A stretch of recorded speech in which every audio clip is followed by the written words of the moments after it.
Et que Dieu nous bénisse tous. Nous Amen. sommes dans la joie vraiment de nous retrouver. Dieu est avec nous.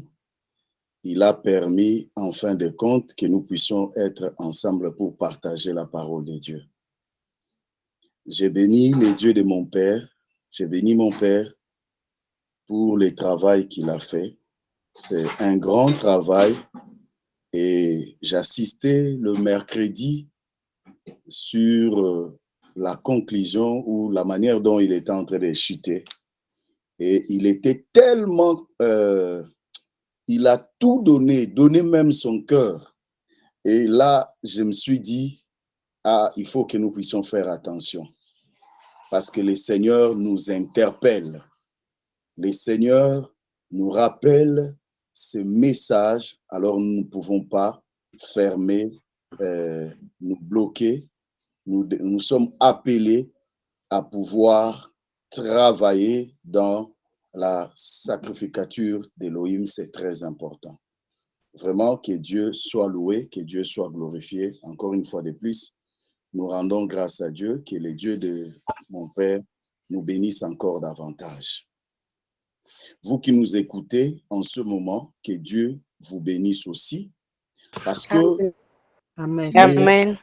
vraiment merveilleux quand il nous réunit comme ça, c'est qu'il a des choses à nous parler.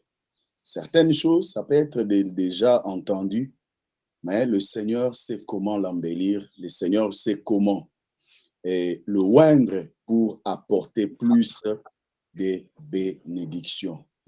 Voilà pourquoi nous sommes dans la joie d'être là.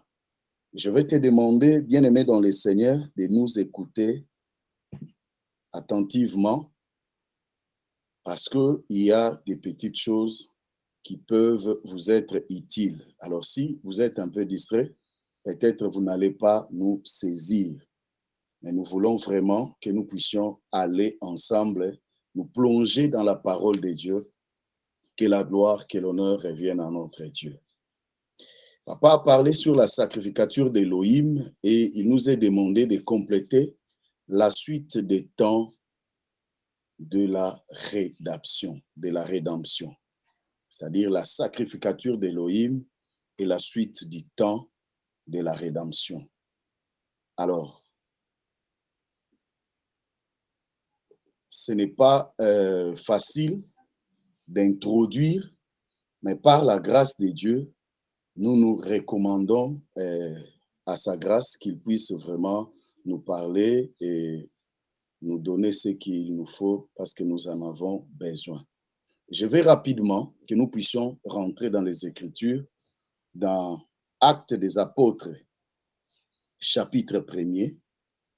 Actes des Apôtres, chapitre 1er. Nous commençons au 6e verset jusqu'au 11e verset.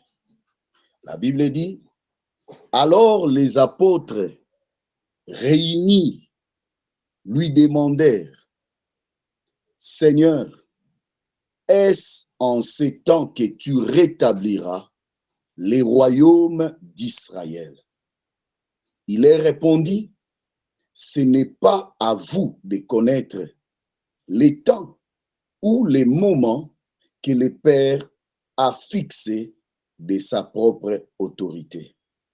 Mais vous recevrez une puissance, le Saint-Esprit survenant sur vous, et vous serez mes témoins à Jérusalem, dans toute la Judée, dans la Samarie et jusqu'aux extrémités de la terre. » Après avoir dit cela, il fit élever pendant qu'il les regardait et une nuée les déroba à leurs yeux. Et comme ils avaient les regards fixés vers le ciel pendant qu'ils s'en allaient, voici deux hommes vêtus de blanc leur parurent et dirent, « Hommes galiléens, pourquoi vous arrêtez-vous à regarder au ciel? C'est Jésus qui a été enlevé au ciel du milieu de vous viendra de la même manière que vous l'avez vu allant au ciel. Parole du Seigneur.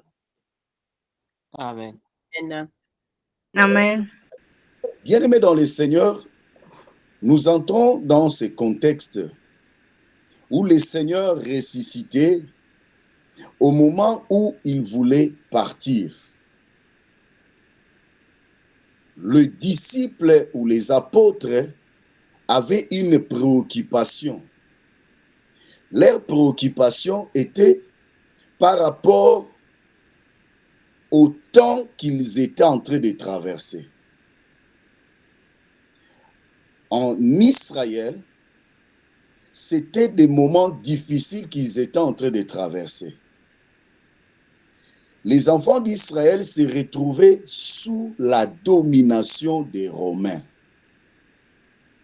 Et lorsqu'on parlait de Jésus-Christ comme roi, dans leur pensée, ils croyaient que Jésus était venu pour rétablir aussitôt le royaume d'Israël.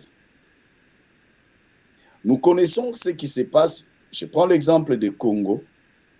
Pendant le temps où le Rwanda est en train d'agresser les Congos, beaucoup de gens prient pour que cette agression prenne fin. Mais pour les enfants d'Israël, ce n'était pas une agression, mais c'était une domination. Ils avaient un roi, Hérode, et ils avaient un gouverneur, Pilate. Donc les Romains étaient en train de dominer, de contrôler les enfants d'Israël. Et à cette époque, il y a eu beaucoup de courants, beaucoup de jeunes gens, beaucoup de courants, par exemple les zélotes, qui étaient comme des rebelles cherchant à vouloir créer des moments pour rétablir la paix, rétablir le royaume d'Israël. Mais c'était toujours difficile parce qu'ils étaient sous la domination des Romains. Alors, tout en étant avec le Seigneur Jésus, comme il parlait déjà pour partir, les disciples ont choisi cette occasion-là pour lui poser la question. C'est au verset 6 que la Bible dit, alors les apôtres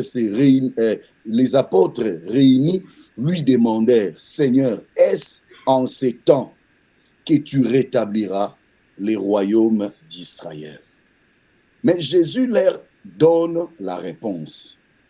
Bien-aimés dans le Seigneur, nous ne pouvons pas oublier le travail que le Seigneur est venu accomplir. Lorsque nous lisons dans Jean chapitre 4, versets 32 à 34, le Seigneur est en train de parler, d'expliquer le travail du sacerdoce qu'il a fait sur la terre.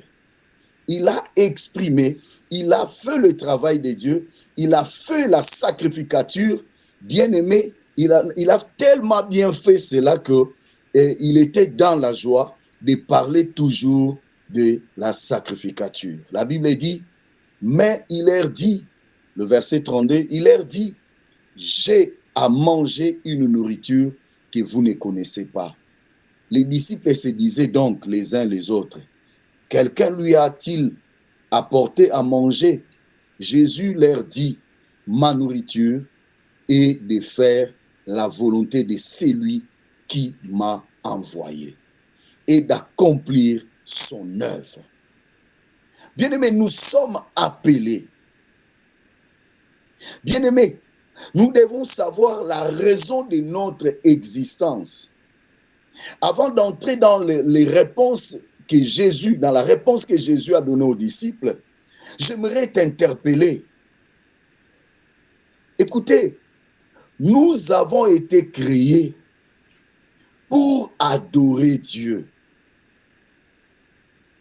Nous avons été créés pour refléter l'image de Dieu. Nous avons été créés pour lui apporter la gloire. parce qu'il mérite. Alléluia. Donc le Seigneur mérite notre service, car la sacrificature, c'est l'office de servir Dieu, l'office de lui offrir, l'office de lui rendre les hommages, les actions de grâce. S'il est Seigneur, c'est que nous devons lui servir. S'il est Seigneur, c'est que nous devons lui apporter les hommages. Si c'est lui que nous avons accepté comme Seigneur et Sauveur, bien-aimés dans le Seigneur, nous sommes tous interpellés à accomplir cela. Car il a dit, ma nourriture est de faire la volonté de celui qui m'a envoyé et d'accomplir son œuvre. Point barre. Oh, bien-aimés dans le Seigneur, pas d'accomplir les tiens, mais d'accomplir l'œuvre de Dieu, d'accomplir l'œuvre de celui que nous avons accepté comme Seigneur et Sauveur. Celui qui est mort pour nous, celui qui nous a enrôlés. Nous sommes appelés à accomplir son œuvre. Bien-aimé dans le Seigneur, il était dans la joie, mais il a saisi cette occasion pour répondre aux disciples. Oui, bien-aimé dans le Seigneur, Jésus prend l'occasion pour parler aux disciples et de leur dire, ce n'est pas à vous de connaître le temps ou le moment que le Père a fixé dans sa propre autorité. Bien-aimé, quelque part, les disciples pouvaient être tristes concernant le rétablissement du royaume d'Israël. Alléluia. C'était leur préoccupation. Toi qui me suis maintenant, tu as des préoccupations. Mais tes préoccupations ne peuvent pas être mises en priorité avant les préoccupations du Seigneur. Non, bien-aimé dans le Seigneur, un serviteur prend d'abord le temps d'honorer son maître.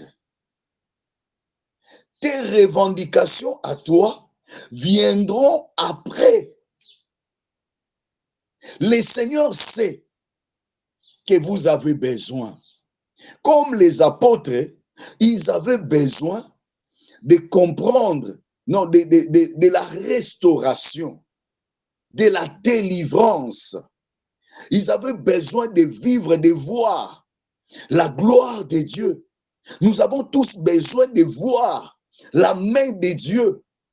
Mais nous ne pouvons pas oublier la sacrificature ne nous amène pas à faire notre propre volonté. Mais la sacrificature nous amène à accomplir la volonté de celui qui nous a enrôlés, de celui qui nous a sauvés, de celui qui nous a rachetés, de celui qui a payé le prix. Alléluia. Alors les disciples, le Seigneur leur dit, ce n'est pas à vous de réfléchir sur le temps, sur le moment. Bien-aimé, je descends le pied sur terre pour dire à une personne, on se réveille, bien-aimé, avec plein de projets, avec des programmes bien établis, ce n'est pas mauvais. Mais dans le programme que tu as fait, où est la part? Où est la part de Dieu? Où est ce que vous devez faire? Pas pour toi en premier lieu, mais d'abord pour notre Dieu. Il dit, ma nourriture à moi, c'est d'accomplir, c'est de faire la volonté de celui qui m'a envoyé. Écoutez, bien-aimés dans le Seigneur, en ce qui concerne la suite des temps pour la rédemption des enfants d'Israël, pour la rédemption de nos vies, Dieu accepte de nous stopper un peu, de nous réfléchir en ces jours, que ce n'est pas à nous. Si réellement nous sommes enrôlés dans la sacrificature, nous ne pouvons pas penser par rapport à nous d'abord. Nous devons d'abord penser par rapport à Dieu. Bien-aimé, cela me pousse à te poser la question, est-ce que tu as déjà eu le temps de mettre les priorités de Dieu avant tes priorités? Est-ce que tu as déjà le temps? Est-ce que c'est ça ta vie? Est-ce que c'est ce que tu es en train de vivre chaque jour ici? Nous, les enfants de Dieu, nous sommes appelés à accomplir d'abord, parce que c'est lui le modèle. Bien-aimés, nous avons des ardeurs. Nous avons des empressements. Mais le Seigneur dit, ce n'est pas à vous de connaître.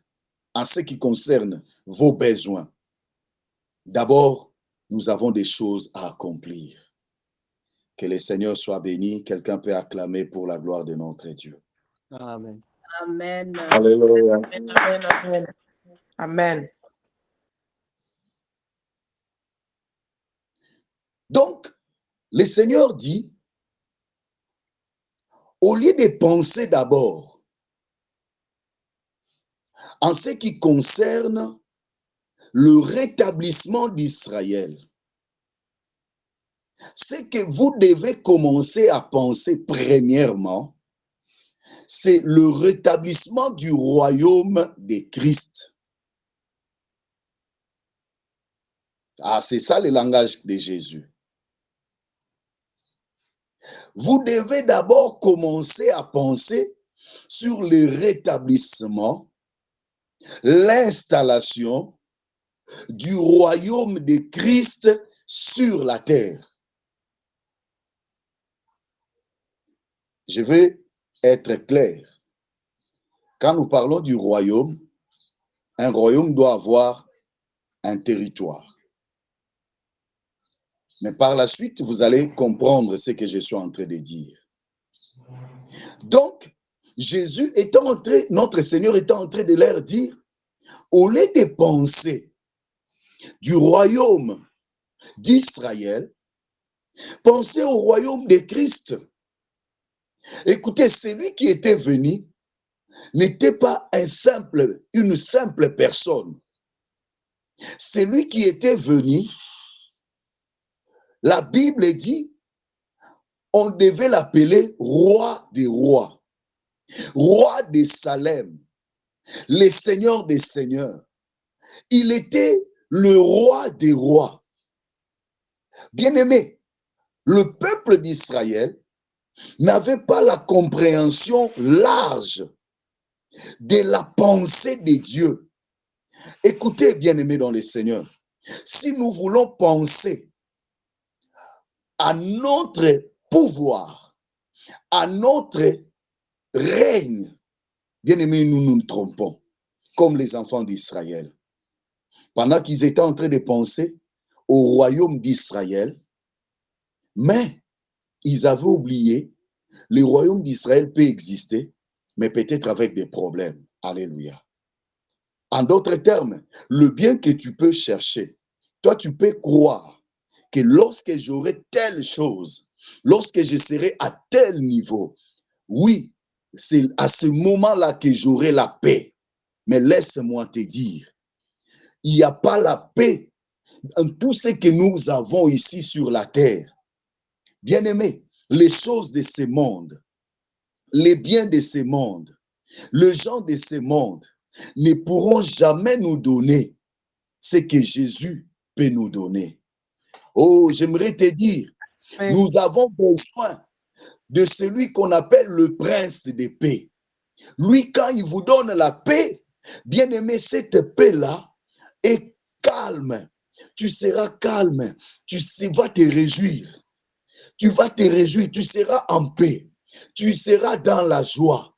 Bien aimé, lorsque le Seigneur t'accorde la paix, c'est lui la véritable paix. Quand il vous donne la paix, bien aimé, vous êtes dans la tranquillité. Vous pouvez bien dormir, vous serez dans la quiétude, pas dans les inquiétudes. Tu seras, bien aimé, stabilisé. Aujourd'hui, si certaines choses ne marchent pas, bien aimé, j'aimerais seulement te dire, c'est parce que tu penses à ton règne, mais laisse que le règne de Christ puisse dominer dans ta vie. Lorsque le règne de Christ va dominer dans ta vie, c'est alors que tu vas voir des grandes choses. La Bible dit ceci. Amen, amen. Quand vous allez prier, dites, notre Père qui est aux cieux, que ton nom soit sanctifié, que ton règne vienne. Lorsque le règne de Dieu descend, bien aimé, le règne de Dieu s'occupe de nos besoins. Voilà pourquoi, bien aimé, au ciel là-bas, il y a la paix. Là où il est, il y a le calme. Écoutez, bien aimé dans le Seigneur, en ce qui concerne la suite des temps, en ce qui vient après, bien aimé, la Bible dit le lendemain appartient à l'Éternel. Demain appartient à l'Éternel. Papa a parlé du temps passé, du présent et du futur. Mais le futur appartient à l'Éternel. Nous avons besoin de Dieu pour avancer. La suite des temps, c'est après les temps. Après les événements. Là, nous sommes encore à un niveau réduit. Nous allons encore monter. Mais la suite des temps, c'est après les temps. J'aimerais seulement te dire, demain appartient à l'Éternel. Oui, demain appartient à l'Éternel. C'est pour notre intérêt de chercher à ce que les règnes de Dieu puissent descendre dans notre vie. Quand vous lisez encore Actes des Apôtres, nous comprenons quelque chose. Nous comprenons quelque chose. Que il leur dit, mais vous recevrez une puissance. Le Saint-Esprit survenant sur vous, vous serez mes témoins. À Jérusalem, dans toute la Judée, dans la Samarie, jusqu'aux extrémités de la terre. Le Seigneur est en train encore de confier, de leur montrer l'importance. Bien-aimés, nous sommes sauvés. Et ce qui nous reste, c'est la sacrificature. Nous sommes sauvés. Et ce qui nous reste, ce que nous devons à notre Dieu, c'est de le servir. C'est de lui offrir. Bien-aimé, l'essence de notre existence, ou la vie que nous avons, trouve son sens lorsque nous sommes à côté de Dieu. Lorsque nous sommes en train de répondre à nos tâches, à notre mission, à notre travail. Et nous avons été créés pour adorer. Plus loin, nous avons été sauvés pour aller adorer. Les enfants d'Israël en Égypte, libérés pour aller offrir à Dieu, pour aller adorer Dieu dans les déserts. Bien-aimé, pose-toi la question. Tu ne peux pas t'en passer parce que nous sommes appelés à le servir toute notre vie. Ça doit devenir notre vocation. C'est notre appel. C'est notre identité. Si nous ne servons pas Dieu, Bien-aimés, comment est-ce que nous allons nous sentir? Comment est-ce que nous allons vivre? Voilà pourquoi j'ai dit à une personne, le temps est arrivé. Le Seigneur confie la mission aux disciples pour leur dire, mais vous recevrez une puissance. Alléluia. Écoutez, bien-aimés dans le Seigneur, lorsque le Seigneur leur dit, vous recevrez une puissance, et ainsi vous serez mes témoins. Les témoins de quoi? Bien-aimés, les témoins de tout ce qu'ils ont vu. Les témoins de tout ce qu'ils ont expérimenté avec le Seigneur. Ils ont vu le Fils de Dieu accomplir des prodiges. Ils ont vu le Fils de Dieu expérimenter ce que nous appelons passer par la mort. Bien-aimés, ils ont vu le Fils de Dieu mourir et ils ont expérimenté la résurrection.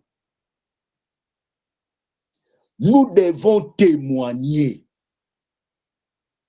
de ce que Dieu a, de ce que Dieu fait dans notre vie. Nous devons témoigner pour les changements, ce que nous sommes en train de vivre. Là où tu étais et ce que tu es devenu aujourd'hui. Voilà la force, voilà le message qui transforme la vie de beaucoup de gens. Bien-aimé, Dieu t'a pris quelque part. Tu étais une personne morte. Tu étais une personne qu'on ne pouvait pas considérer. Chacun de nous, quand il regarde là où il est sorti, ses origines et ce qu'il est aujourd'hui, c'est ça la parole, c'est ça le témoignage. Ce que Dieu a fait de toi, là où Dieu t'a pris pour faire de toi ce que tu es aujourd'hui. Les disciples, ce qui les attendait, avant d'accomplir ça très bien, ils avaient besoin du Saint-Esprit. Le Saint-Esprit allait leur accorder la puissance. Ainsi, ils allaient commencer maintenant à parler de la part de Dieu. Ils allaient témoigner de ce qu'ils étaient et de ce qu'ils sont devenus aujourd'hui. Car la Bible dit, ils l'ont vaincu à cause du sang de l'agneau et à cause de la parole de leur témoignage. Ce que toi tu témoignes, ce que Christ a fait pour toi, cela change, cela restaure la vie de beaucoup de gens. Bien-aimés dans le Seigneur les a interpellés en ce qui concerne la suite des temps. La suite des temps, nous pouvons appeler ça encore sur la destinée prophétique de chacun de nous. La destinée prophétique de l'Église. Les événements du temps de la fin. Ce qui va suivre dans la suite des temps. En ce qui concerne notre rédemption, bien-aimés dans le Seigneur, nous devons connaître cela. Ne pas connaître cela, la Bible dit, un peuple sans révélation est un peuple sans frein. Pour que nous puissions cheminer très bien, nous avons des choses à expliquer. Nous aurons le temps de parler sur certaines choses. Bien-aimés dans le Seigneur. Nous allons parler sur, en ce qui concerne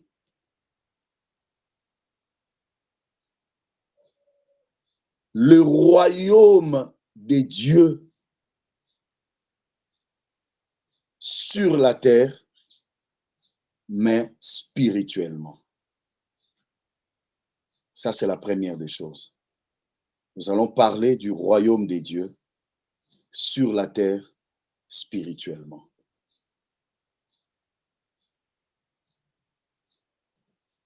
quand nous parlons du royaume des dieux sur la terre, mais spirituellement, c'est très important pour nous, enfants des dieux.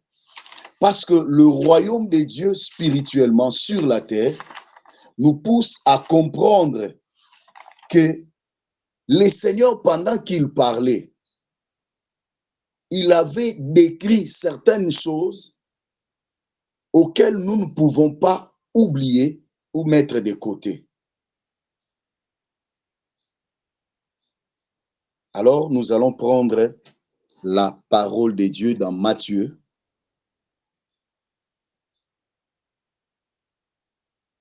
Matthieu chapitre 12.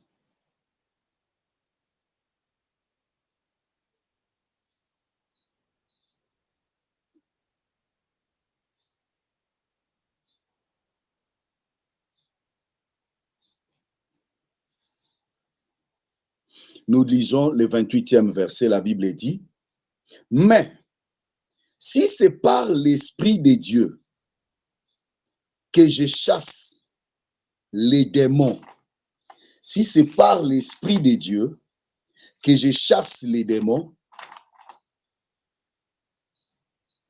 le royaume de Dieu est donc venu vers vous. » Parole du Seigneur. Amen. Amen. Si c'est par l'Esprit de Dieu que je chasse les démons, le royaume de Dieu est donc venu vers vous. Je cherche encore un deuxième verset.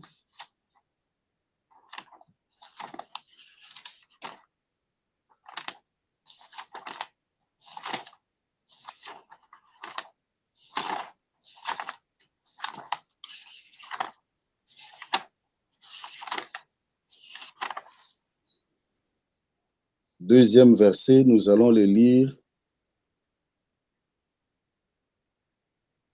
dans Luc.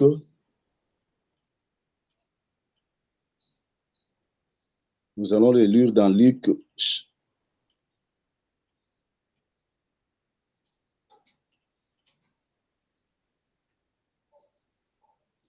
Luc chapitre 17.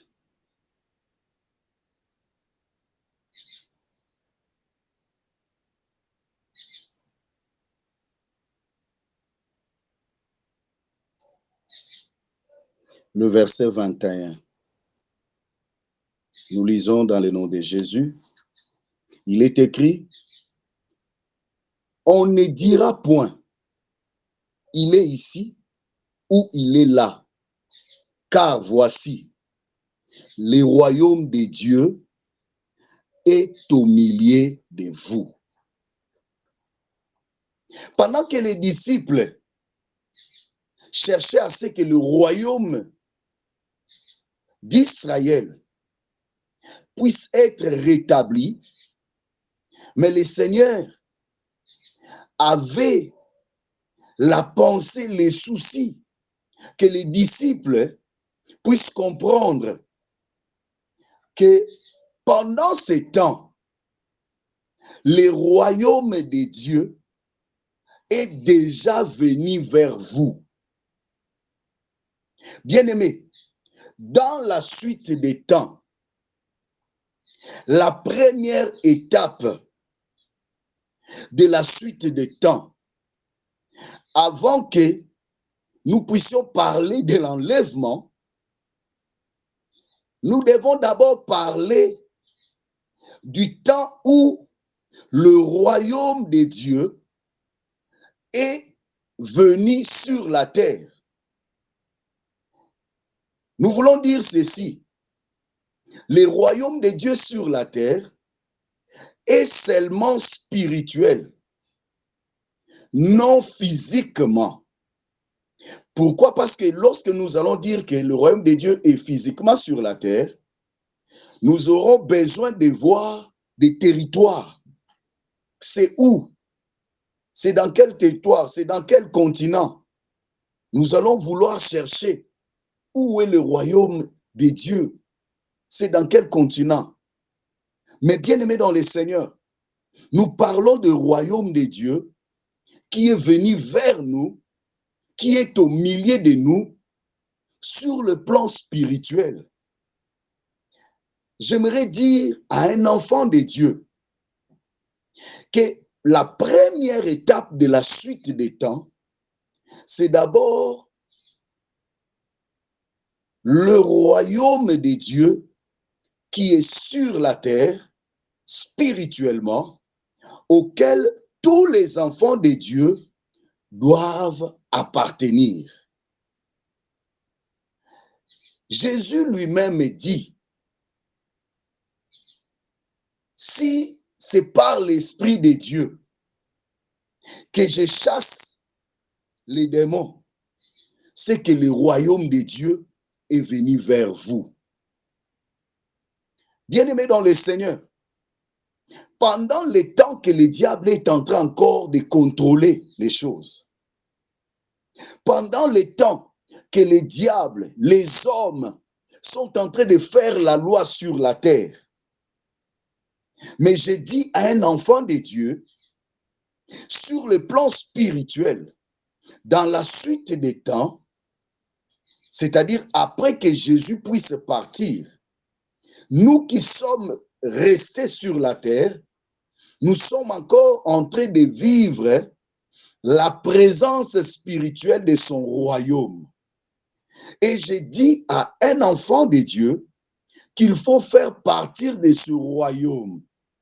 Il faut entrer dans ce royaume. Car dans ce royaume, il a fait de nous un royaume de sacrificateurs. Nous sommes encore sur la terre. Nous ne sommes pas encore montés au ciel. Mais pendant que nous sommes sur la terre, avec beaucoup de difficultés, avec beaucoup de soucis, avec beaucoup de combats, avec beaucoup, bien aimés dans le Seigneur, des difficultés où les hommes s'entretuent, les hommes vivent dans la haine. Tu te réveilles comme ça, quelqu'un qui ne te connaît pas, mais qui ne t'aime pas. Bien aimé, le diable est en train de régner, de faire tout ce qu'il veut faire.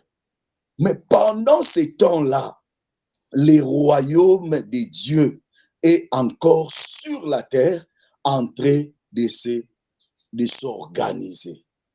Alléluia. Je dis à un enfant de Dieu, pour entrer dans le royaume de Dieu, pour pénétrer le royaume de Dieu, de vivre dans le royaume de Dieu pendant ces temps, le moment, les temps présents auquel nous sommes, je suis en train de parler, il faut accepter, il faut passer par la foi et la repentance. C'est ça le visa pour entrer dans le royaume de Dieu pendant que cela se retrouve sur la terre. Comment pouvons-nous comprendre? Bien-aimés, ne soyons pas dans la distraction. Le royaume de Dieu était déjà, et le royaume de Dieu est au milieu de nous. Le royaume de Jésus est avec nous sur la terre. Voilà pourquoi j'aimerais attirer ton attention. Comprenez que le royaume de Dieu est tout autour de nous. C'est à nous d'intégrer ce royaume. Car dans la suite des temps, il y a des événements qui vont suivre. Mais la première étape pour cheminer, pour entrer dans le royaume de Dieu, cela ne te demande pas beaucoup de choses. Tu dois avoir la foi. Tu dois croire. La Bible dit dans Actes chapitre 20,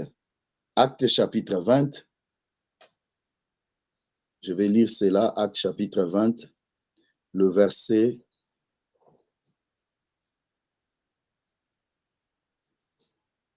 21, il est écrit: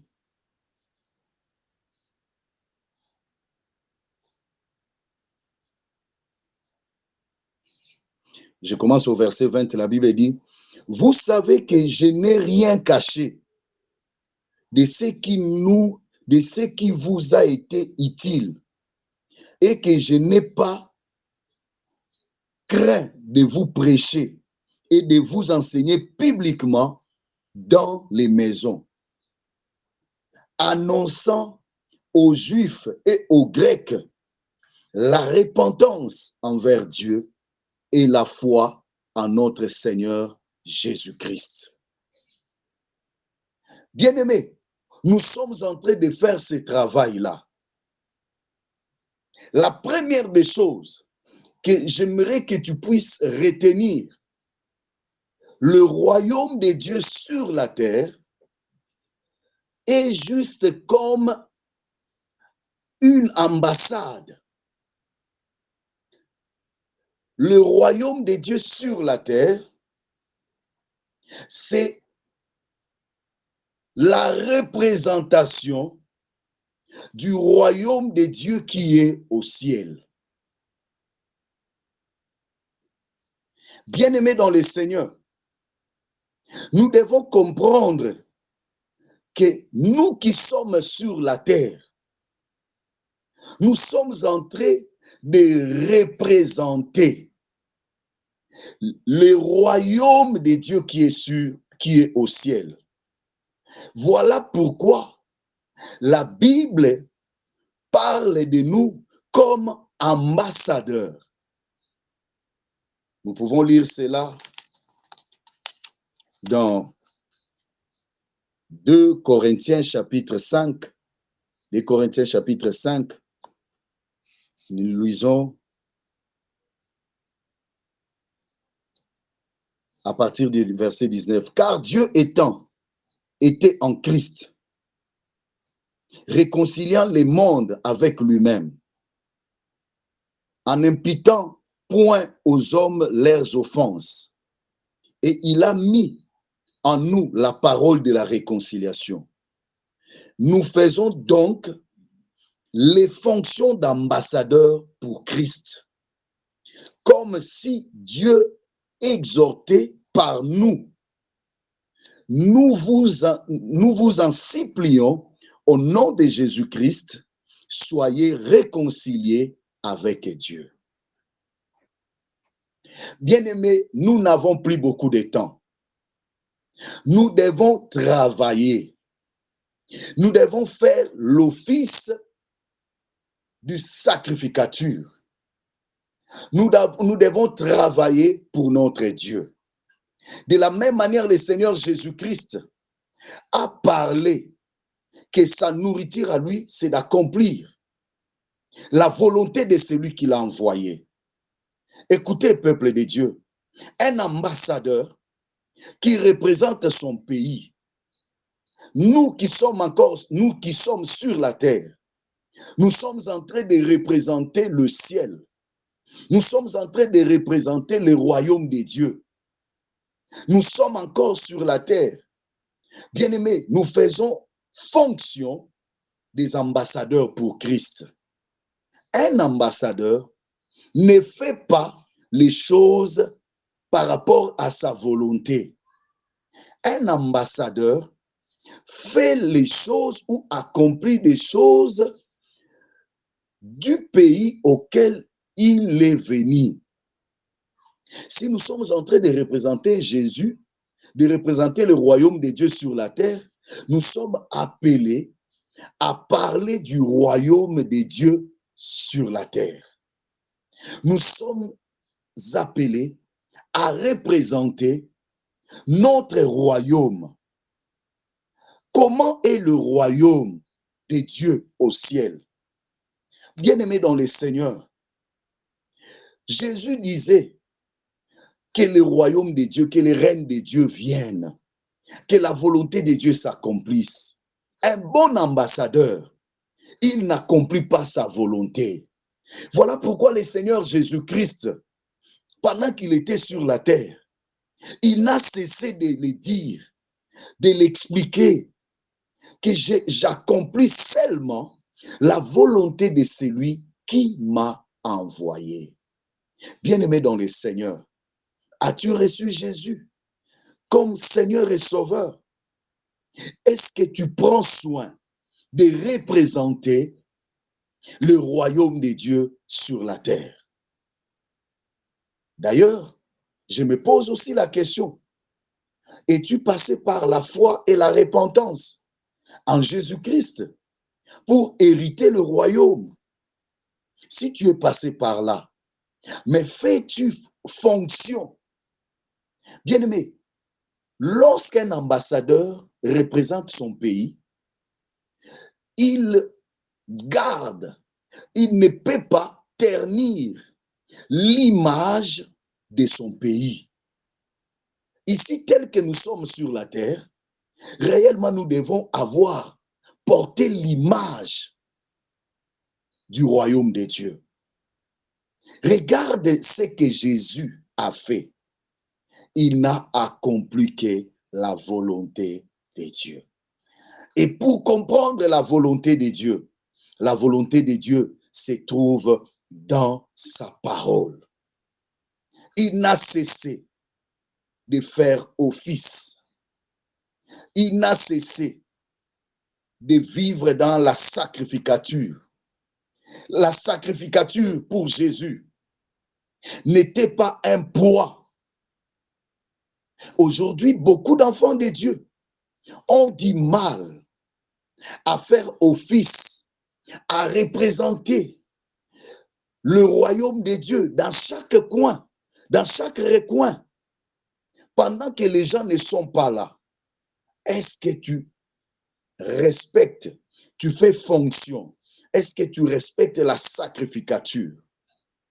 Car la sacrificature, c'est vraiment notre vie. Notre vie en dépend. J'aimerais interpeller un enfant de Dieu. Un bon ambassadeur n'accomplit pas sa volonté, mais il accomplit la volonté de son royaume ou de son pays. Un bon ambassadeur a un langage qui n'est pas contraire au langage qui est utilisé dans son royaume. Quel est le langage que nous apportons, bien-aimés dans le Seigneur? Là où tu es, bien-aimé dans le Seigneur, c'est important d'acclamer l'Éternel. C'est important de représenter le Seigneur. C'est important d'accomplir la sacrificature comme il faut, parce que nous sommes en train de représenter le Seigneur notre Dieu. Tu peux lire encore Philippiens chapitre 3, verset 20. Tu peux lire encore Éphésiens chapitre 6, verset 20. Bien-aimés, lorsque nous travaillons pour notre Dieu, lorsque nous lui offrons des sacrifices, nous sommes en train de faire l'office. Nous sommes en train de faire la sacrificature. Voilà pourquoi nous voulons t'interpeller. Dans la première étape, nous voulons t'interpeller. Car cette étape ici n'est pas éternelle. Alléluia. Le Seigneur est avec nous comme un ambassadeur, comme une personne qui représentait le royaume de Dieu sur la terre. Mais dès que sa mission était arrivée au terme, il a plié les bagages, il est parti. Bien-aimé, chacun de nous, pendant que nous sommes encore sur la terre, est appelé à faire la sacrificature comme il faut, à respecter la sacrificature, à accomplir sa mission comme un ambassadeur, parce que nous représentons le Seigneur, nous représentons le royaume de Dieu. J'ai dit à une personne, lorsque ton temps arrivera, bien-aimé, tu plieras aussi bagages et tu vas partir. Et bien-aimé dans le Seigneur, nous savons que lorsque le pays ou les nations ont toujours tendance de rappeler la mission d'un ambassadeur, ce n'est pas pour rester éternellement dans le pays où tu es envoyé. Tel que nous savons, nous ne sommes pas ici sur la terre pour dire, bon, un jour nous allons partir. Et il y a des gens qui partent. Lorsque la mort vient, tu plies bagage pour partir. Mais il y a aussi des gens qui attendront quand le temps va sonner. Voilà pourquoi j'ai dit à un enfant de Dieu, nous devons comprendre, bien-aimés dans le Seigneur, le royaume de Dieu sur la terre, c'est comme une ambassade qui, et toi, on t'a envoyé comme un ambassadeur. Dès que tu termines ta mission, nous allons partir. Alors, en quoi consiste le royaume de Dieu sur la terre? Le royaume de Dieu sur la terre consiste à faire la sacrificature. Le royaume de Dieu sur la terre consiste à accomplir la mission que Dieu nous a donnée. Nous sommes sauvés, nous sommes envoyés sur la terre pour accomplir la volonté de Dieu, adorer Dieu et plus loin. J'aimerais que nous puissions lire. Nous allons prendre un verset, c'est dans Romains.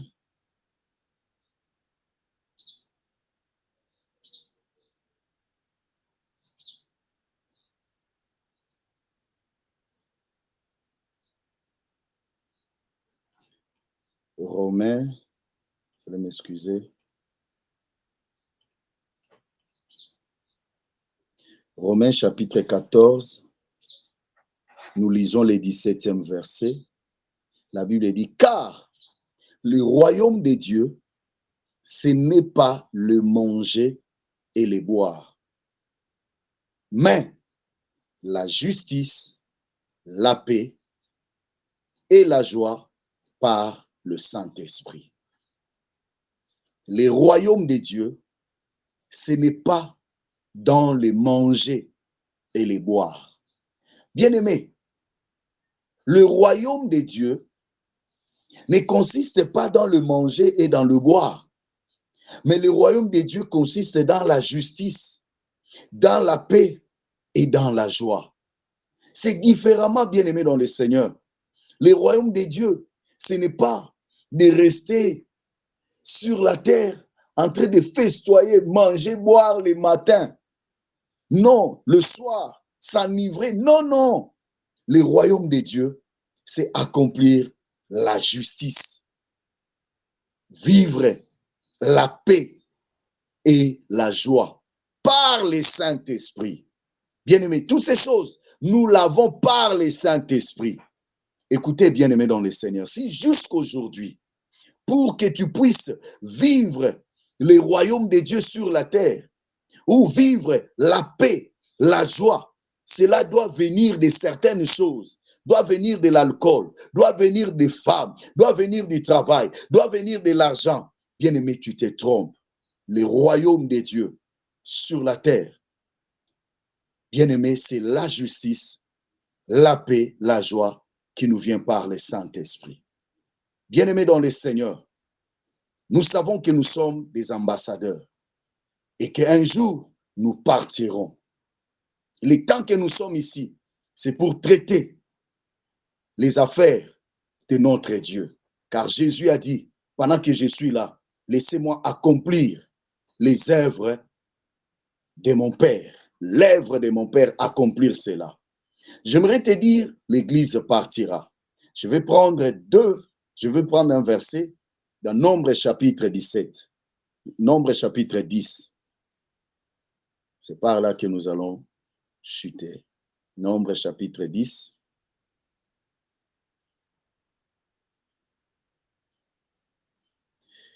Nous commençons au premier verset jusqu'au 3e verset. La Bible dit ceci. L'Éternel parla à Moïse et dit,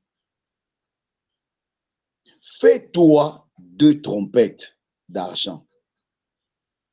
Tu les feras d'argent battu.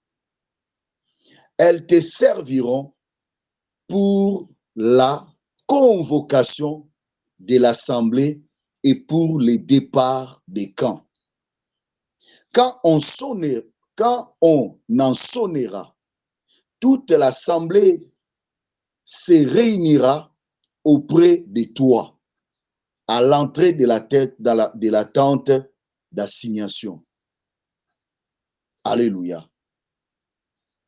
Bien-aimés dans le Seigneur, j'aimerais dire ceci. Pendant que nous sommes sur la terre, pendant que le royaume de Dieu est sur la terre, pendant que nous représentons encore le royaume de Dieu sur la terre, avant que notre pays, notre cité nous appelle, bien-aimés dans le Seigneur, nous sommes appelés à écouter le son de la trompette. La Bible dit Moïse, pendant qu'il était encore avec les enfants d'Israël, Dieu lui a donné cette instruction, qu'on puisse fabriquer 2 trompettes d'argent. Tu le feras avec l'argent battu. Elles te serviront pour 2 rôles. La première trompette te serviront lorsqu'on va sonner cette trompette, le peuple de Dieu va se réunir. C'est pour la convocation de l'assemblée. Et la deuxième trompette, lorsqu'on va sonner cette trompette, ça sera la trompette pour les départs. J'aimerais dire à l'Église, pendant que nous sommes sur la terre, pendant que nous sommes encore dans le désert, excusez-moi de prendre cette connotation, comme Moïse, pendant que nous sommes encore dans le désert, pendant que nous sommes encore dans des moments difficiles, de la même manière, Dieu a ordonné à Moïse de prendre 2 trompettes. J'aimerais t'interpeller aujourd'hui que fais attention, bien-aimé dans le Seigneur. Les 2 trompettes sont en train de faire le travail. Le premier travail, c'est la première trompette qui est en train de sonner, auquel Dieu t'interpelle, auquel mon Père a fait l'office, le travail qu'il a fait. La Bible dit, lorsque les enfants d'Israël devaient quitter aussi l'Égypte, il fallait sonner des trompettes. Le premier son de la trompette, c'était le son des rassemblements. C'est la trompette qui est en train de sonner, même pendant que je parle maintenant, c'est la trompette qui sonne dans le cœur des gens. Toute personne qui écoute ces messages doit comprendre que c'est le premier son qui sonne pour que nous puissions nous réunir. Je dis à un enfant de Dieu, le message qu'on t'apporte, c'est le son de la trompette. Et la première trompette qui sonne, c'est la trompette du rassemblement. Car celui qui ne se réunit pas, celui qui ne vient pas s'assembler, celui qui ne vient pas, celui qui ne suit pas ce que Dieu est en train de parler, celui qui ne fait pas ce que Dieu est en train de dire, bien-aimé, tu es appelé à faire très attention. J'aimerais seulement te dire, tel que nous sommes là, nous devons nous réunir déjà, parce que la première trompette est en train de sonner. Le son de la trompette sonne. Toi qui es distrait, quitte ce que tu es en train de faire. Le Seigneur a besoin de toi. Le Seigneur te donne un travail. Tu as une mission à accomplir. Tu as des choses à accomplir. Le son de la trompette est en train de sonner. Dans des bus, dans des réseaux sociaux, les gens sont en train de prêcher. Beaucoup de serviteurs font le travail, font l'office, font l'œuvre de Dieu. Bien-aimé, le son de la trompette avait sonné le mercredi. Lorsque mon père était en train de parler, il était en train d'appeler les gens à pouvoir venir pour faire l'œuvre de Dieu, de se réunir. Car lorsque le deuxième son de la trompette sonnera, bien-aimé, c'est le son de la trompette pour l'enlèvement. Je me dis, ce n'est pas encore sonné, mais nous écoutons le premier son de la trompette. Voilà pourquoi, en ce moment que je parle avec toi, prépare-toi, fais l'office de Dieu, fais l'office, la fonction d'ambassadeur. Bien-aimé, accomplis l'œuvre de Dieu, accomplis la volonté de Dieu, représente bien le royaume de Dieu sur la terre, parce que tu es un ambassadeur, un jour tu seras appelé. C'est ça la première étape dans la suite des temps de la rédemption qui nous attend. Voilà pourquoi, bien-aimé dans le Seigneur, c'est lui qui va rater l'enlèvement, c'est lui qui va manquer. Bien-aimé dans le Seigneur, un serviteur, un ambassadeur qui oublie qu'il a été ici dans une mission, son pays va l'interpeller, va l'appeler pour partir, et lui oublie. Bien-aimé, c'est qu'il n'est pas un ambassadeur. Alors fais attention, bien-aimé dans le Seigneur, au message qui est en train de sortir. Que le Seigneur vous bénisse, que le Seigneur vous donne la force pour que nous puissions suivre le message et nous continuons avec le message. Que Dieu vous bénisse. Tu peux réaliser la présence de Dieu là où tu es, toi qui as écouté la parole de Dieu. Peut-être tu avais déjà abandonné la foi et que maintenant là, tu as besoin de renouveler ta foi en Jésus-Christ. Peut-être tu avais toujours la foi, mais la repentance, le changement, la transformation n'était pas avec toi. Je vais t'interpeller maintenant. Toi qui as écouté ces paroles, je vais te pousser à prier. Il y a une chanson que nous chantons toujours. Chrétien jusqu'à la mort. Chrétien jusqu'à la mort. Chrétien jusqu'à la mort. Je serai chrétien jusqu'à la mort. Chrétien, chrétien, ce matin,